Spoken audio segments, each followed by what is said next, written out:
गिरधारी एक मेहनती किसान था। वो खेतों में खूब मेहनत किया करता। उसे फसल भी अच्छी होती थी, जिसे बेचकर वो अच्छा मुनाफा कमाता था। धीरे धीरे गिरधारी गांव की बहुत सी जमीन खरीद लेता है और गांव का बहुत धनी व्यक्ति बन जाता है। गिरधारी के 2 बेटे हैं, सुभाष और रवि।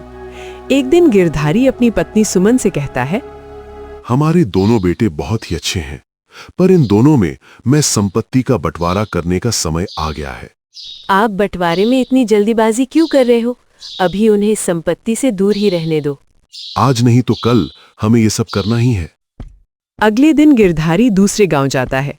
वहां उसे उसका मित्र मंगरू मिलता है, जो सब्जियां बेच रहा होता है। गिरधारी उसके पास जाता है और कहता है, क्या तुम मंगरू हो? तुमने ठीक पहचाना मित्र, मैं मंगरू ही हूँ।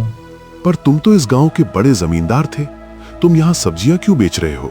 गिरधारी, तुम्हें क्या बताऊं, मेरे 2 बेटे हैं। मैंने उन्हें सारी संपत्ति बराबर बराबर बांट दी। अपने पास कुछ भी नहीं रखा।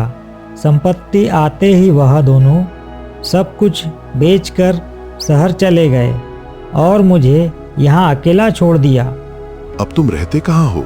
हमारा एक पुराना घर है और उसके साथ ही कुछ जमीन भी है, जिस जमीन पर मैं सब्जियां लगाता हूँ और उन सब्जियों को बाजार में लाकर बेचता हूँ। उन्हीं पैसों से अपना गुजारा करता हूँ।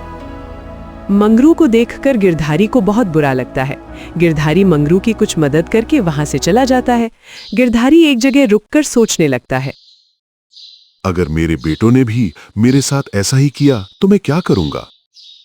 ऐसा गिरधारी सोच ही रहा होता है कि तभी वहां पर एक बकरी चराने वाला आता है और गिरधारी से कहता है, अरे सेठ, इतनी संपत्ति रहने के बाद भी तुम किस विचार में हो? ये संपत्ति ही मेरे विचारों का कारण है। हम गरीब लोग हैं, दिन भर मेहनत करते हैं और शाम को थककर आराम से सो जाते हैं। हमें ज्यादा सोचने का समय ही नहीं मिलता। हमें जो भी मिलता है हम उसी में खुश रहते हैं। गिरधारी को बकरी चराने वाले की बातों से लगता है कि वो बहुत ही समझदार व्यक्ति है। गिरधारी सोचता है कि इसके पास मेरी समस्या का समाधान मिल सकता है। गिरधारी बकरी वाले को सारी बात बताता है।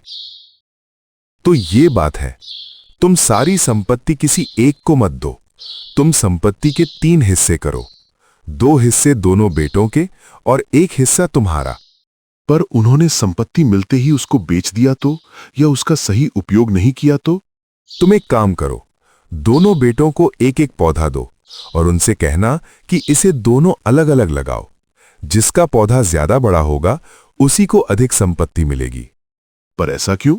तुम ऐसा करो, फिर मेरे पास आना, मैं तुम्हें बताऊंगा कि क्या करना है।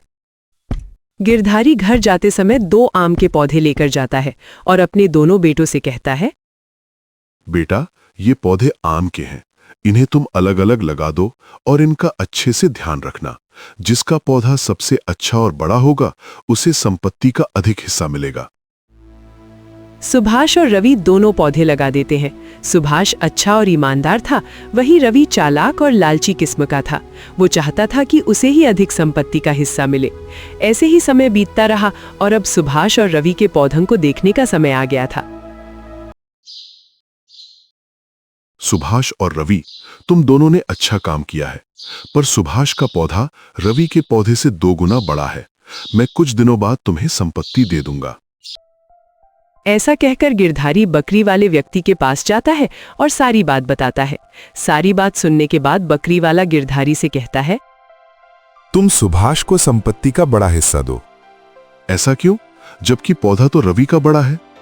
सुभाष और रवि दोनों ने एक साथ पौधा लगाया और दोनों ने उनका अच्छा ध्यान रखा, पर रवि का पौधा बड़ा हो गया और सुभाष का पौधा आधा ही रह गया। तो इसमें क्या बात है? ऐसा तो होना ही था।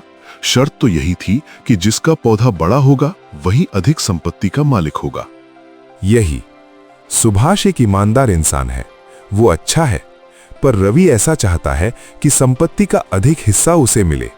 इसीलिए उसने सुभाष का पौधा बीच बीच में तोड़ता रहा ताकि सुभाष का पौधा रवि के पौधे से बड़ा न हो सके। गिरधारी को पूरी बात समझ आ जाती है।